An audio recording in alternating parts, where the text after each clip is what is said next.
दोस्तों, स्वागत है आप सभी का हमारे YouTube channel BL live classes में। इसमें हम लोग कक्षा 6 के गणित का सॉल्यूशन कंटिन्यू कर रहे थे और यह जो है कि अभ्यास 3 यानी कि चैप्टर 3 का अभ्यास 3 भी है। तो इसका हम लोग सॉल्यूशन देखते हैं।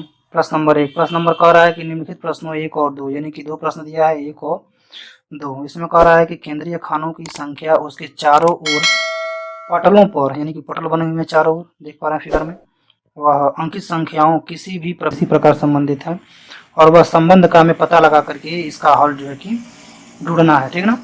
तो और एक जगह जो है कि क्वेश्चन मार्क लगा हुआ है, जैसे क में देख रहे हैं बीच में भरा हुआ है 9, ख में देख रहे हैं बीच में भरा हुआ है 10 और ग में देख रहे हैं कि इसमें क्वेश्चन मार्क भरा गया है। तो यहीं पे हमें ढूंढना है कि ग वाले में कि इसमें जो है कि क्या होगा, बीच में इसके क्या होगा। तो यहाँ पे हम नीचे देख सकते हैं कि यानी कि इस प्रकार से एक बना हुआ है और एक ऊपर से नीचे, बीच में 9 लिखा हुआ है, ऊपर लिखा हुआ है 3 और यहाँ पे है 4, नीचे है -7 और जो है कि -7 है और यहाँ जो है कि 15 है। तो इस पटल को हम इस तरह से देखेंगे तो जोड़ेंगे 15 और 9 कितना हो जाएगा 19 और ऊपर नीचे वाले पटल को देखेंगे तो -7 और -10 तो हो जाएगा -7 और 3 -10 तो कितना बचेगा 9। तो यहाँ पे घटाया गया है, ठीक है, घटा भी कर सकते हैं या कह सकते हैं कि जोड़ा गया है, क्योंकि अगर हम ऐसे लिखें +19, ऐसे लिखें हम +19 और +10, ठीक ना। अगर इस तरह की हम चीज़ें लिख रहे हैं तो इसका आंसर क्या आएगा, इसका आंसर आएगा केवल 9। तो इसीलिए वहाँ पे भरा गया है क्या 9, ठीक। पहला का समझ में आ गया। ऐसे देखते हैं ख, यानी पहला का ख किस प्रकार से, तो इसको पहले इरेज कर देते हैं। तो पहला का ख आप देखेंगे तो पहला का ख ऐसे बना हुआ है, फिर ऊपर भी बना हुआ है, बीच में है 10, ऊपर है 11 और नीचे है -9 और यहाँ पे है -13 और ऊपर है 21। तो पहले हम इस तरह जो बना हुआ है इसको देख लेते हैं। तो इसको किस तरह से है, क्या 21 है और माइनस क्या है 13। तो इनको जब माइनस करेंगे तो क्या आएगा, इनको माइनस करेंगे तो आएगा 8 और ऊपर नीचे वाला देख लेते हैं तो 11 है और माइनस क्या है 9, यानी 11 है और -9। तो इनको घटाएंगे तो क्या आएगा 9 10 11 यानी कि 2। तो इनको आपस में हम क्या करना था, जोड़ना था। तो इनको जोड़ेंगे तो क्या आएगा 10। तो इसके बीच में आप देख पा रहे होंगे ख के बीच में 10 भरा गया है, ठीक। और पहले वाले में तो 9 आया था। अब उसको देखते हैं इसी पैटर्न पे अब इसको चेक करेंगे ग को। अब इसी पैटर्न पे हम ग को चेक करेंगे। तो ऐसे बना हुआ है, फिर ऊपर बना हुआ है।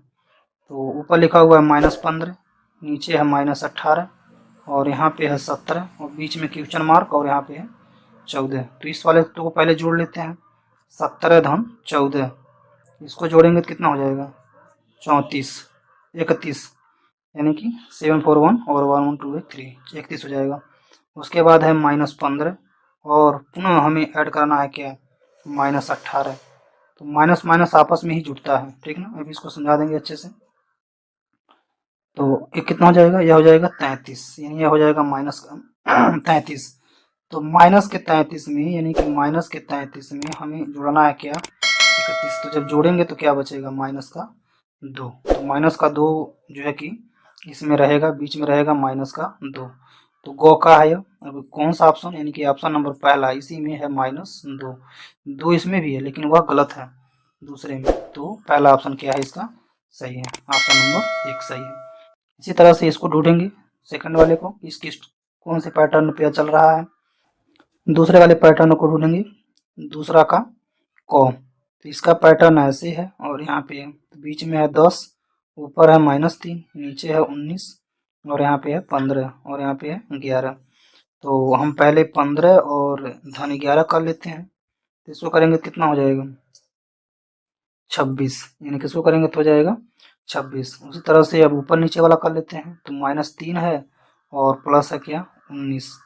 तो जब इसको करेंगे 19, तो इसको आपस में करेंगे तो कितना हो जाएगा, यानी कि 19 से 3 घटेगा तो यह बचेगा क्या 16, ठीक। अब इन दोनों को जैसे हम पहले वाले में प्लस कर रहे थे तो यहाँ पे क्या करेंगे हम माइनस, ठीक। तो 6 से 6 जाएगा 0 और 2 से 1 जाएगा तो 1, यानी कि 10 इसके बीच में क्या किया गया है, दूसरा के बीच में 10 यहाँ पे भरा गया है, ठीक, इस पैटर्न से। अब इसी पैटर्न से हम चेक करेंगे ख को चेक करते हैं इसी पैटर्न पे। खो में ऐसे बना हुआ है और एक जो है कि ऐसे बना हुआ है, बीच में भरा गया 8 है। तो 8 हमें लाना है और हम देख लेते हैं कैसे आया वो। ऊपर लिखा हुआ है 10 और यहाँ लिखा हुआ है 7 और ऊपर यहाँ पे है 4 और नीचे है 5। तो पहले हम इस तरह से जो लिखा हुआ है देख लेते हैं। 10 प्लस 7 ये हो जाएगा कितना 17 और उसके बाद है 5 प्लस 4 ये हो जाएगा 9। तो अब इसको हमें माइनस करना, क्योंकि माइनस यानी पहले वाले में प्लस कर रहे थे, पहले वाले में प्लस और इसमें क्या करेंगे माइनस। तो जब माइनस करेंगे कितना बचेगा 8। ठीक, तो इसलिए इसके बीच में क्या भरा गया है 8। अब ऐसे ही गो वाले को चेक करेंगे। तो गो में देखेंगे तो गो में इस तरह से बना हुआ है और एक ऊपर नीचे। तो यहाँ पे लिखा हुआ है 12, यहाँ पे लिखा हुआ है 6 और ऊपर है 5 और नीचे है 8। जोड़ेंगे 12 6 को कितना हो जाएगा 18 और ऊपर नीचे देखेंगे तो 8 और 5 है। तो 8 5 कितना होगा 13। हमें इन्हें माइनस करना है, तो जब माइनस करेंगे कितना बचेगा केवल 5 बचेगा। ठीक है, तो 5 किस में है ऑप्शन नंबर 2 में। तो ऑप्शन नंबर 2 है क्या इसका सही है, ऑप्शन नंबर 2 इसका सही है। ठीक है, समझ में आया। यानी कि ऊपर नीचे यहाँ पे पहले वाले में प्लस हो रहा था और दूसरे वाले में क्या हो रहा था माइनस हो रहा था। इसी तरह से इसको लगाया गया। अगला देखते हैं क्वेश्चन नंबर 3। ठीक है, क्वेश्चन नंबर 3 है यहाँ पे। तो क्वेश्चन नंबर 3 में कह रहा है कि अपनी अभ्यास पुस्तिका में खाली जगह भरिए। तो यहाँ पे खाली जगह क्या करना है हमें भरना है। तो खाली जगह भरने के लिए क ख ग तीन ही है इसमें भरना है हमें कि क्या भरा जाएगा। तो पहला देखते हैं क। तो हल हम नीचे लिख लेते हैं कि क्या क्या भरेंगे, क्योंकि उसमें जगह कम है लिख नहीं पाएंगे। तो यहाँ हो गया क में क्या भरेंगे, उसके बाद यहाँ हो गया ख में क्या भरेंगे, उसके बाद हो गया यहाँ पे ग में क्या भरेंगे। तो पहला कह रहा है दो पूर्णांकों का योगफल सदैव, यानी कि दो पूर्णांकों को जोड़ रहे हैं, जैसे -5 और -5। अगर इनको जोड़ रहे हैं आप, दो पूर्णांक हैं इनको जोड़ रहे हैं तो क्या आएगा -10। ये भी क्या कहलाएगा, ये भी कहलाएगा पूर्णांक, वो भी क्या कहलाएगा पूर्णांक कहलाएगा। ठीक है, दो पूर्णांकों को जोड़ने से पूर्णांक ही क्या होता है हमें प्राप्त होता है, वो भी जो है कि पूर्णांक कहलाएगा। दूसरा ख देखते हैं, कह रहा है कि दो धन पूर्णांकों का योगफल। जब धन पूर्णांक है तो जैसे यहाँ पे धन पूर्णांक को जोड़ा जाए तो +10, यानी +10 +5 है, +5 और +5 को जोड़ेंगे तो +10। तो यह हो जाएगा धन पूर्णांक ही क्या होगा यहाँ पे प्राप्त होगा। ठीक है, तो धन पूर्णांक को जोड़ेंगे तो धन पूर्णांक ही मिलेगा। ठीक है, अब ऐसे ही कह रहा है दूसरा ऋण पूर्णांक को जोड़ेंगे। तो जैसे धन पूर्णांक को जोड़ने पर धन मिल रहा था, वैसे ऋण को जोड़ने पर ऋण मिलेगा। ठीक है ना, तो वहाँ पे ऋण पूर्णांक ही मिलेगा। तो यही इसमें भरा जाएगा। पहले वाले में भरेंगे पूर्णांक, दूसरे में भरेंगे धन पूर्णांक, तीसरे में भरेंगे ऋण पूर्णांक। ठीक है, आगे बढ़ते हैं क्वेश्चन नंबर 4। क्वेश्चन नंबर 4, अच्छा यहाँ पे है सत्य और असत्य। इसमें जो है कि सत्य और असत्य बताना है क्वेश्चन नंबर 4 में। तो क देखते हैं, यहाँ पे क का हल। ठीक, उसके बाद से है ख, उसके बाद से है गो। तो क में कह रहा है कि किसी पूर्णांक तथा इसके योगात्मक प्रतिलोम का योगफल 0 होता है। यानी कोई पूर्णांक है, अगर उसका हम लोग योगात्मक प्रतिलोम जैसे लेते हैं, क में समझने के लिए ले लेते हैं। जैसे ले लेते हैं पूर्णांक हमारे पास -5। अब इसके पास इसका योगात्मक प्रतिलोम, तो अगर प्रतिलोम लेंगे तो इसका प्रतिलोम क्या हो जाएगा +5। कह रहा है कि दोनों का योगफल, अगर हम लोग इन दोनों को आपस में क्या करें जोड़ें तो क्या मिलेगा 0 मिलेगा। तो यह सत्य है। ठीक है, पहला वाला सत्य है। ख देखते हैं, कह रहा है कि 0 ऋण पूर्णांक है। तो ऐसा नहीं कह सकते कि सब ऋण पूर्णांक है, और ना ही ऋण है ना ही धनात्मक है, नहीं ऋणात्मक है ना ही धनात्मक है। तो यह हो जाएगा असत्य। ठीक है, यह असत्य है। 0 जो कि बीच में रहता है, ठीक है ना ही वह प्लस में रहेगा, मतलब 0 प्लस में या 0 माइनस में ऐसा नहीं लिखते। ठीक है, यह बात बिल्कुल गलत है। तो यह ख हो गया सत्य। उसके बाद से है गौ। कह रहा है कि दो ऋण पूर्णांकों का योगफल धन पूर्णांक होता है। नहीं, दो ऋण पूर्णांकों को अगर हम लोग जोड़ेंगे तो वह धन पूर्णांक नहीं हो जाएंगे, ऋण पूर्णांक ही रहेंगे। जैसे अभी बताए हैं कि -5 और +-5 में तो दो ऋण पूर्णांक हैं, इनको जोड़ेंगे तो -2 से ही क्या होगा प्राप्त होगा माइनस में, तो ये भी क्या है, असत्य। और ये क्या कह रहा है कि धन पूर्णांक मिलेगा, इसलिए असत्य है यह। ठीक है, आगे बढ़ते हैं। इसमें शायद और है, ठीक ना, और है एक पेज में, देखते हैं। तो क ख ग यहाँ हो गया, उसके बाद से है, हाँ यहाँ पे, और घ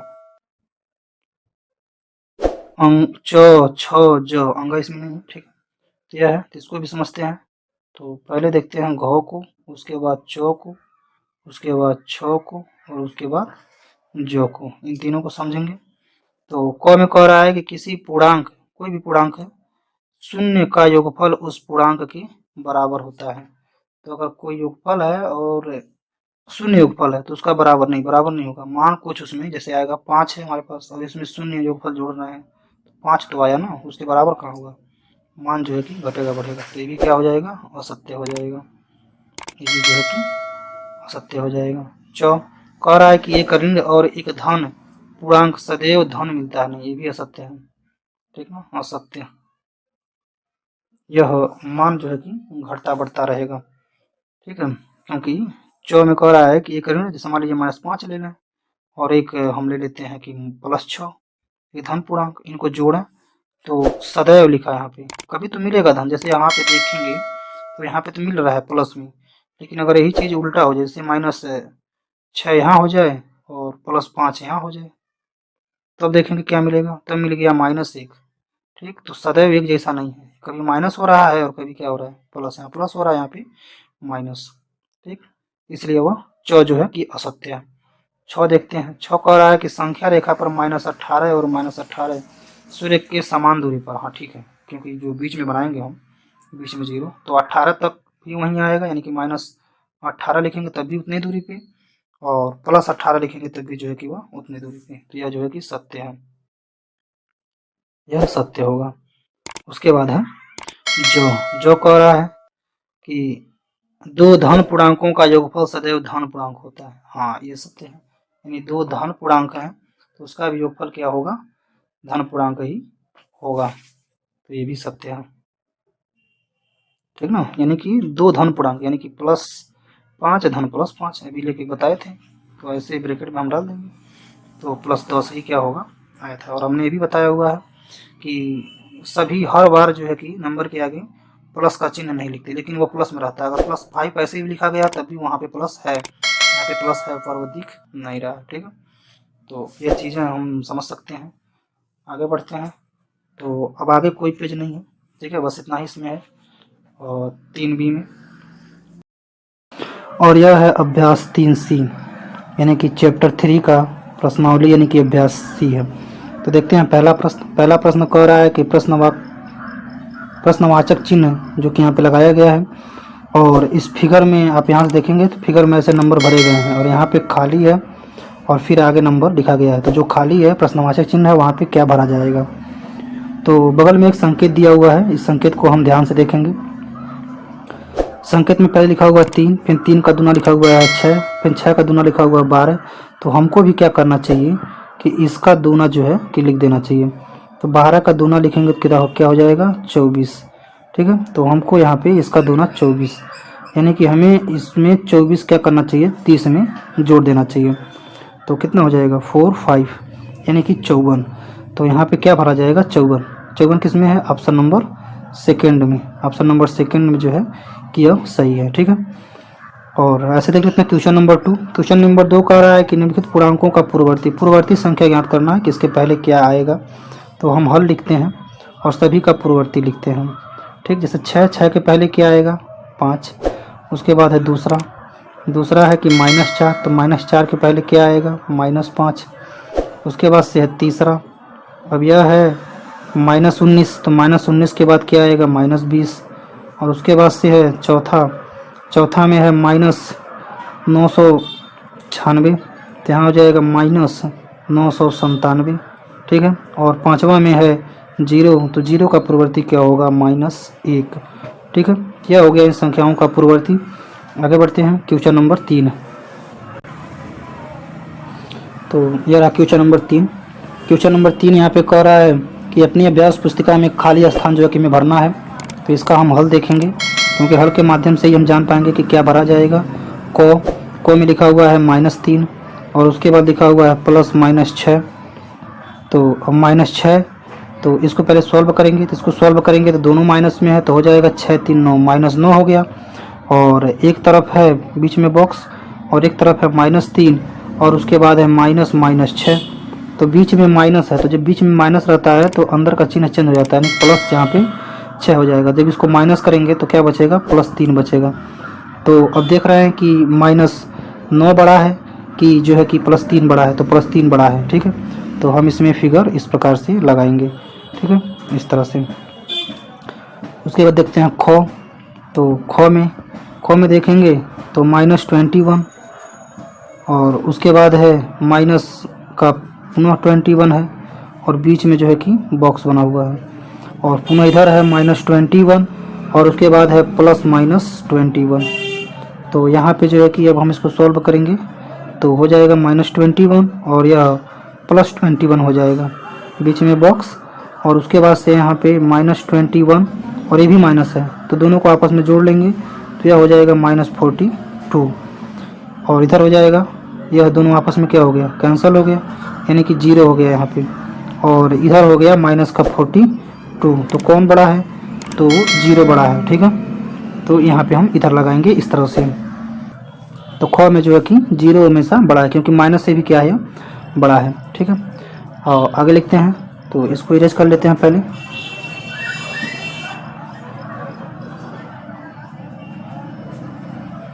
चलिए, उसके बाद है गो।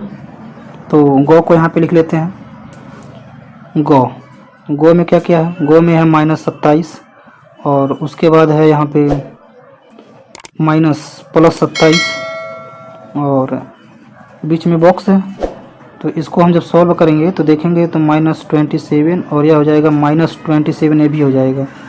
ठीक, तो दोनों को जोड़ेंगे तो -54 हो जाएगा, बीच में बॉक्स और दूसरी तरफ क्या है 27 प्लस -45। तो इसमें से इसको हम माइनस करेंगे, तो जब माइनस करेंगे तो माइनस में बचेगा। तो यहाँ पे देखेंगे घटाएंगे तो हो जाएगा 8 7 15 8 और यहाँ बचेगा 3 से 2 गया 1 18, तो यह हो गया -18। अब -18 बड़ा है कि -54 बड़ा है, तो -18 क्या है, बड़ा है। तो इसमें सिंबल इस तरह से रहेगा। ठीक है, आगे बढ़ते हैं क्वेश्चन नंबर 4। तो क्वेश्चन नंबर 4 यहाँ पे है। तो क्वेश्चन नंबर 4 में यहाँ पे कह रहा है खाली स्थान भरिए। तो खाली स्थान भरने के लिए हम इस बॉक्स को नीचे बना लेंगे। ठीक है, इस तरह से यहाँ पे एक बॉक्स बना लेते हैं। ठीक है, अब देखेंगे हम ऊपर का नीचे से माइनस करेंगे, जैसे यहाँ से करते हैं 7 में 7 जगह क्या बचेगा 0 और 27 से अगर 9 घटाएं तो 27 में से अगर 9 घटाएंगे तो क्या बचेगा 18 और यहाँ पे क्या है पता नहीं है। लेकिन अगर यहाँ पे देखें हम पहले वाले में, तो पहले वाले में देखेंगे अगर हम घटाएंगे क्या बचेगा 5 और यहाँ घटाएंगे तो 7 4 11 4 5 4 यह बचेगा। और तो अब देखेंगे अगर यहाँ पे रेशियो चेक किया जाए, पहले में 0 फिर 0 से बढ़ के हो गया 18, अब इसका 18 से क्या होना चाहिए, फिर यहाँ से यह बढ़ा तो 54। तो 18 का दूना देखें हम लोग तो 18 का दूना क्या हो जाएगा यहाँ पे 36 और 36 का दूना 54। तो 11 को हमें 36 में क्या करना चाहिए, जोड़ना चाहिए, यानी कि 36 प्लस हम 11 करें तो हो जाएगा 47। तो ऑप्शन नंबर 3 यानी कि इसमें क्या भरेंगे 47 भरेंगे। ठीक है, चलिए आगे बढ़ते हैं क्वेश्चन नंबर 5। क्वेश्चन नंबर 5 जो है यहाँ पे कह रहा है कि निम्नलिखित का उत्तरवर्ती, जैसे अभी क्वेश्चन नंबर 2 में देखें हम लोग, वहाँ पे लिखना था हमें पूर्ववर्ती और यहाँ पे हमें लिखना है उत्तरवर्ती। तो देख लेते हैं उत्तरवर्ती क्या होगा। 7 का उत्तरवर्ती जो है कि 6 हो जाएगा। ठीक, उसके बाद 2 का उत्तरवर्ती मतलब उसके बाद आगे उसके क्या आएगा 6 के बाद, यानी जो है कि 7 के बाद 8 आएगा तो उसके पहले क्या था। तो इसका उत्तरवर्ती कहा है तो उत्तरवर्ती जो है कि यह नहीं होगा, उत्तरवर्ती हम इसको हटाएंगे यहाँ से। तो इसके उत्तरवर्ती के लिए यानी 7 का उत्तरवर्ती जो है कि 8 है, यानी कि 8 हो जाएगा। तो यहाँ पे हम 8 लिखेंगे और -5 का उत्तरवर्ती जो है कि -4 हो जाएगा। और तीसरा में है -20 का उत्तरवर्ती हो जाएगा -19। उसके बाद चौथा में -997 का उत्तरवर्ती जो है कि -996 हो जाएगा। और पांचवा में जो है कि 5 0 का उत्तरवर्ती तो 0 का उत्तरवर्ती +1 हो जाएगा। तो +1 लिखें, आगे 1 लिखें, दोनों सही है। ठीक है, ये उत्तरवर्ती हो गया। आगे बढ़ेंगे क्वेश्चन नंबर 6। क्वेश्चन नंबर 6 कह रहा है कि किसी स्थान पर 12 बजे दोपहर का तापमान 0 से 19 डिग्री सेल्सियस था। ठीक है, हल में देखते हैं क्या था। 0 से 119 डिग्री सेल्सियस था, अधिकतम था। ठीक है, उसके बाद कह रहा है कि जैसे ही रात्रि हुआ तो तापमान कम हो गया। कहाँ से कम हो गया? 0 डिग्री सेल्सियस से, यानी 0 डिग्री सेल्सियस से कम हो गया कितना? 2 डिग्री सेल्सियस। सेल्सियस के लिए सी लिख सकते हैं। तो यहाँ से इतना जो तापमान कम हो गया, तो टोटल तापमान मतलब तापमान में कितना परिवर्तन होगा? तो कम होगा, यानी कि -19 या तो कम हुआ ही, और प्लस कितना कम होगा? +-2 डिग्री सेल्सियस और कम हो गया। तो टोटल कितना कमी हुआ? -21, यानी कि 21 डिग्री सेल्सियस जो है कि तापमान कम हो गया। ठीक है, आगे बढ़ते हैं क्वेश्चन नंबर 7। तो यही इसका आंसर है, 7 देखते हैं। क्वेश्चन नंबर 7, तो कह रहा प्लेटो का जन्म 429 ईसा पूर्व हुआ था तथा 348 ईसा पूर्व में दिव्यांत हो गया, मतलब उनका जो है कि मृत्यु हो गई। तो कितने वर्ष हुआ जो है कि जिए? तो 429 ईसा पूर्व में उन्होंने जन्म लिया और 348 ईसा पूर्व में वो क्या हो गए? मर गए। तो दोनों को आई को हम माइनस कर देंगे। तो माइनस करेंगे तो यहाँ से आएगा तो बचेगा 1, और यहाँ पे घटाएंगे कितना? 81, यानी कि 81 वर्ष जो थे कि वह जीवित रहे। ठीक है, 81 वर्ष जीवित रहे। आगे देखेंगे क्वेश्चन नंबर 8। क्वेश्चन नंबर 8 कह रहा है कि समुद्र तल से अधिकतम गहराई वाला बिंदु इतना मीटर नीचे है। ठीक, और अधिकतम ऊंचाई वाला पर्वत से समुद्र तल से 8846 मीटर ऊंची है। तो चोटी से ऊंचाई वाले बिंदु की जो है कि पूरी गहराई वाले से चोटी वाले की ऊंचाई से पूरा जो है कि हमें बताना है। तो गहराई वाले बिंदु से चोटी की ऊंचाई, तो हल देख लेते हैं इसका।